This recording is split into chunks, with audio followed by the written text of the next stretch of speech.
Today you are coaches of adults, and I want to convince you that coaching of our youth is something that will help you work on your legacy.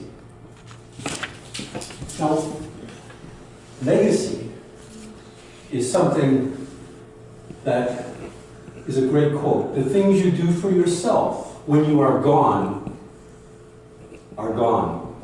But the things you do for others remain as your legacy. It's a quote by a Nigerian author known as Kulu Kulu. So the things you do for yourself are gone when you are gone, but the things you do for others remain as your legacy. I want to convince you today that perhaps you should consider not only coaching adults, but looking at coaching youth.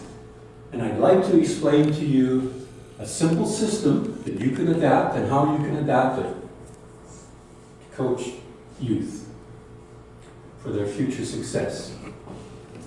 And I'd like to start with one of my favorite quotes as well. 100 years from now, it will not matter what kind of car I drove, what kind of house I lived in, how much money was in the bank, in my bank account, nor what my clothes looked like. But the world may be a better place because I was important in the life of a child. And I think that says it all. If you want to talk about legacy, that's where you can really have a big impact on the legacy that you leave behind. So today I want to cover 3 aspects. Why coaching children are important, and what it entails. What does it do for the youth, and what does it do for you as a coach? What difference can it make? You're coaching adults. Why would you consider coaching children? I'd like to cover that. So that's the why. The what, as I mentioned, is how it can affect you, the youth and the coach, and then the how. I'll go over the 9 steps that are simple, that you can use to set up coaching for youth. So let's start with the why. Society's changing. When I was growing up, it was get an education, get the job, get a wife, get a family, get a house, get a car, get a pension, Freedom 55. That was what it was all about, get. But I noticed things have changed recently. Even in marketing, when I've been studying marketing, it's more what you give. The more you give, the more you receive. That, you'll even notice companies say, let's give our customers more and they will look after us. And those are successful companies. So we have changed. The paradigm has changed to a large extent from the get to the give. And that is one of the reasons why I believe giving the children your coaching to assist them to face the changing future will make a big impact. And what you give them is an enormous gift. We had a quote on the board here from Mahatma Gandhi. Here's another quote. The best way to find yourself is to lose yourself in the service of others. The best way to find yourself is to lose yourself in the service of others. Have you ever experienced giving? I can assure you, I have, and I'm sure when you have, you feel it actually brightens your soul. As an example, I carry a phone, which is for emergency support services. And should somebody have to evacuate their house, they will often call us. Because all of a sudden they were in a house and they had to evacuate. Maybe there was a fire, maybe a flood, whatever it is, an earthquake. And they call us, emergency support service. And what do? We come up to them and say, do you have a place to stay? Maybe they just left their house, they don't even have clothes. They just ran out of their house. So we will assist them. We had an apartment fire not too long ago. We had a lot of families. We came up and we assisted them with accommodation, with food, with incidentals. These people said, "Who are you? Where do you come from?" Because this is the middle of the night. They're standing on the street and we appear. It's amazing. They are so grateful. They didn't realize, but when you help people like that, it makes you feel good. As I said, it brightens your soul. So that's one example. I'm sure you, whenever you've given, because sometimes it's just a very small thing can make a big difference in people's lives. So that showing kindness and assisting. Let's continue with why. That's one of the reasons for legacy. But let's say what's happening in the world. This is why I believe it's so important to assist our children. It's now what we call the digital revolution. Smartphone in our pocket is more powerful than the mainframe computer I started working on in 1979, which took the whole top floor of an office building, costing millions of dollars. This is approximately 1,000 times more powerful than that. And that's only the start. That's what's happening in the world. It's slowly been creeping up, but it's increasing exponentially. There'll be, like even how we buy our goods. How do we buy them? I'm sure you've bought things online. I know I'm often getting parcels at home, and it's much more convenient. I wanted ink for my printer. I ordered it. It was a quarter of the price. It came from Toronto, and it's phenomenal. And I got a bargain, but I also got a lot of ink for my printer. And just by ordering online. That's just one example, I'm sure. I ordered books on Kindle now. These are small examples. But there's robotics increasing more and more in our manufacturing. There's artificial intelligence and even autonomous vehicles coming. So these are the challenges that our youth are going to face. And how do we prepare for that? Well, I mean, hey, I remember going to school and learning algebra and trigonometry and calculus. And I use it every day, don't I? Same as you. Don't you use that? That's the stuff they teach us in school. Very helpful, isn't it? Well, we're still teaching our kids that. And the computers are changing everything, including if you're a lawyer. So, well, a lawyer. The research now can be done by computers. In fact, research for medical can be done by research.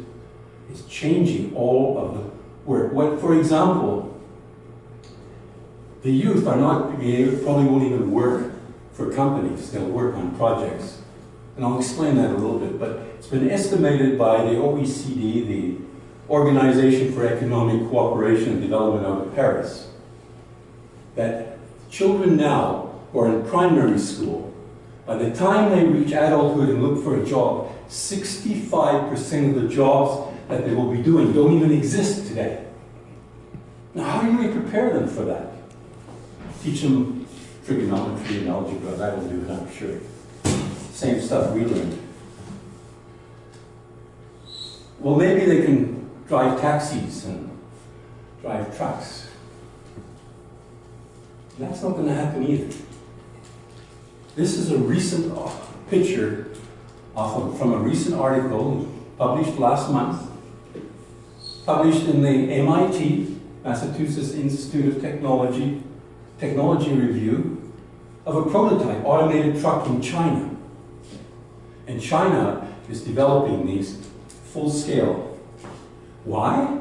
Because transportation, long-haul transportation, is a $300 billion business in China. They have approximately 7.2 million trucks driving along the highway delivering. They have 16 million drivers. You'll notice they have more drivers than they have trucks. Because sometimes to get a truck from A to B needs 3 drivers because it's such long distance. With an automated truck, they won't need so many drivers. Even if they put one driver in the truck and he sleeps in there, because that's what he'll do, in case something happens. They'll save, oh, well, just take one truck, they'll, it's 7.2 million, and we have 18 million, so if my math's any good, that's I think it's 9.8 million drivers. 40% of the cost of driving are the drivers. That'll save $54 billion. Pretty good deal if you're in the long haul, and that's what's going to happen. We're already talking about taxis. Uber's already invested in their trying taxis in eastern United States. So those jobs aren't going to exist. You know, the jobs say, oh, I got my degree, or I can't find a job, I'll drive a taxi. Well, that won't exist, or I'll drive a truck. And you'll often find that. So those are the changes that they're going to face. Can anybody guess what that is? Can you read that? What is it? Wheat pool. Saskatchewan wheat pool. And at the top? 30 years. 30 years. That's a pin my father got for working for 30 years in Saskatchewan wheat pool. Well, I can assure you, no one's going to work for Saskatchewan wheat pool for 30 years. It just won't happen. Saskatchewan wheat pool doesn't even exist anymore. And of course, people don't work normally for 30 years for a company. In fact, what's going to happen is people probably won't even work for companies in the next decade. They'll work on projects. As an example, even now, in Airbnb, when you rent somebody, you rent a place, they score you and tell you how well you did, rank you. And when you're a guest, the host ranks you, and that sort of thing's happening. Well, that's what's going to happen to our employers. Are going to rank people, and the employees are already ranking companies. You can go on and see all sorts of things about companies. And that's the future. And when they're looking for people to run projects, guess what they're going to look for? How you were ranked on your previous project. So there's certain skills that are very important that they're going to need. So that's where we come to the what. That's some of the why they're going to need it. And this is where I suggest group coaching, such as we have a group in the room. But we don't do one-on-one coaching, we do a group. For example, I know it helps the young people find their voice. And if you think about the job situation I'm talking about in the near future, they're going to have to be able to voice their opinions. Often adults say, oh, we know this is what you should do. But I can assure you, listening to youth and allowing them to do things, they are very smart, very intelligent. And there's some great talks by 12-year-olds and 17-year-olds. I can point it out to you and see some of their thoughts about what's going on in the world. And maybe they have some good ideas, because some of the adults have sort of messed things up to a certain extent. So the future and the old assembly line jobs, or you tighten lugs on the automobiles, on the line, on the assembly line, those aren't going to exist. Driving. They are going to have to work on projects and also learn to communicate. Currently, a lot of people communicate using their smartphones. Well, they're going to have to, that's okay, that'll work to a certain extent. They're also going to have to talk and work in meetings and work and collaborate in teams, because they're going to work on projects, and they may be anywhere in the world. Over the internet now, you can have all sorts of team meetings. I know I've been doing it for many years. I had people in Eastern Europe, in Belarus, in Toronto, and myself, all in meetings for years. And we would have meetings. And that's going to continue and expand. And they need the self-confidence and the leadership skills to work in these teams and voice their opinions and encourage them to speak up with their ideas. Those are the ones who are going to be successful. They're going to get the good ranking, and they're going to get the good jobs. So I just want to tell you a story. Some of you know that I work with youth on Friday evenings, and it's one of the highlights of my week. And one Friday, I drove up to the building to open up the doors, and there was a car waiting for me to arrive. And in the car were two young girls, two sisters, who were waiting because they wanted to attend the meeting, the weekly meeting on Fridays. So I said, hey, I haven't seen you for a long time. Where you been? They said, oh, we were in southern Africa visiting family, and then we went to Paris, and we were at Disneyland in Paris, in France, Eiffel Tower. And I said, well, when did you get back? They said, an hour ago. I said, an hour ago? Yeah, our luggage is still in the car. We haven't even gone home. We want to come and see our friends. And that is an example of some of the comradeship and what they do together. And there is the teamwork, and that's where they learn a lot about communications, self-confidence, and I could tell you some stories about some of those young people. In fact, I'm sorry Derek's not here because his daughter's in that picture as well. I was hoping he would be here.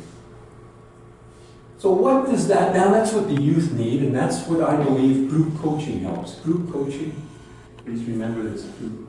What does that do for you as the coaches? What benefits do you think it does? Think about it. If you're running group coaching, what would it do? Well, I'll give you a quick summary. I believe it'll help you with your self-confidence, your self-esteem. It'll make you using your initiative. And I'll run through some of the 9 steps that I believe will help you.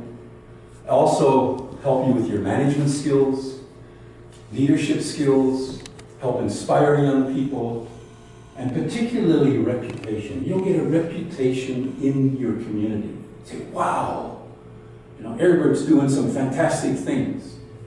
I can see what he's doing with our children. But he's a coach. Maybe he can help elsewhere. So it'll get your name out there. And of course, you can earn additional money. You charge probably what the children pay now for music lessons, for karate lessons on a monthly basis. This is what they would pay you. Because these skills, the parents will realize, in many cases, are very important. Maybe even more important than playing music and being able to do karate in many cases. Friday nights, I told you, are one of my favorite times.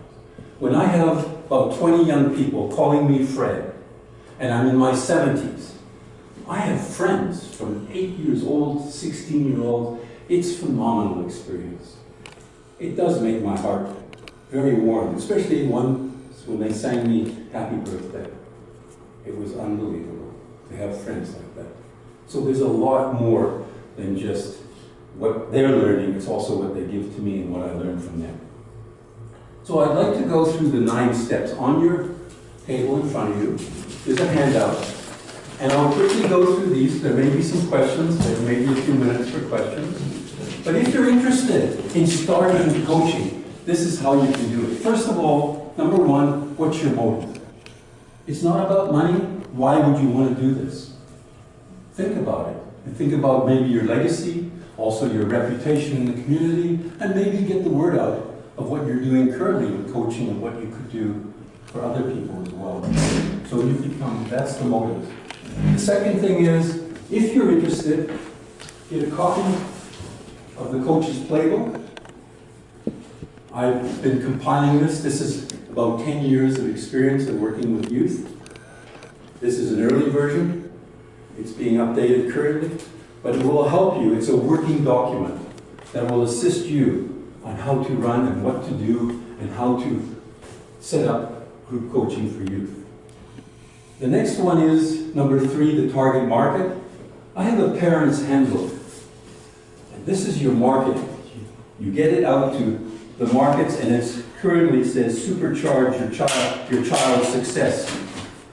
And what you do with that is it has a lot of suggestions for what parents can do to help their child. Nothing about coaching, nothing about group coaching.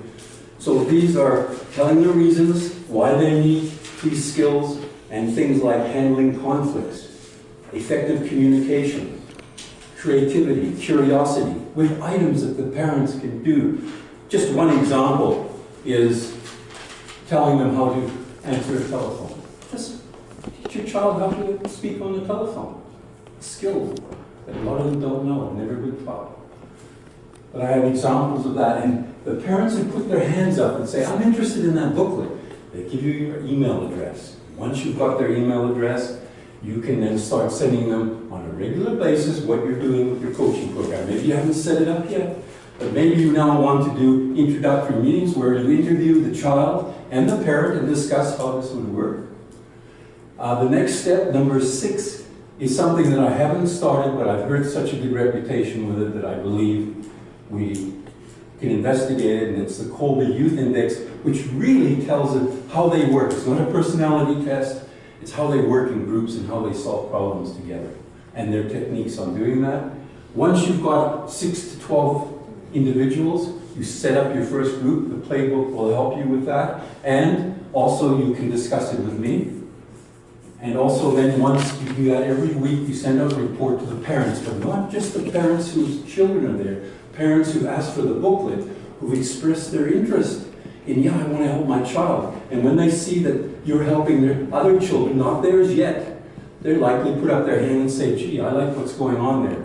I think I'll join, and you can recruit a new group. And those are the 9 steps. So with that, I've explained to you the why, what's happening, the rapidly changing world, what is the group coaching, and how it benefits you and the youth, and the how, the 9 steps. So with that, if you are interested, there's a form on the table or behind by the sink. You can sign up for the newsletter. Get a newsletter that I write regularly, almost every week, about this. If you're even more interested, you could say, well, I'd like to see the playbook. And you can get a copy, you can download a copy of the playbook. And if you're even more interested, you can go further and click on the form and say, I want to go join the coaches group, which will meet weekly and discuss what we're doing and setting up. So that is now my time. If you have any questions, please feel free to ask me. There's no time for questions now, but afterwards, after the meeting, if you have any questions, I'd be happy to answer them. I believe my time is up. Is that right? Is it fine? With that, I would seriously ask you to consider how this can affect you, your business as a coach, and your legacy. Mr. Toastmaster.